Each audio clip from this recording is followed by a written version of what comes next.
আমরা আমাদের এই হিলিং রুমে প্রতিনিয়ত প্রতিটি ব্যাচে আমরা যেটা চেক করি সেটা হচ্ছে যে আমাদের এট ফার্স্ট যেটা চেক করি সেটা হচ্ছে আমাদের ময়েশ্চার।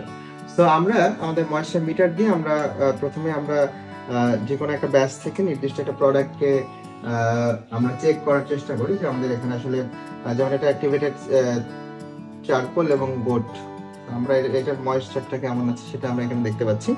সো এইভাবে আমরা আসলে ময়েশ্চারটা চেক করি।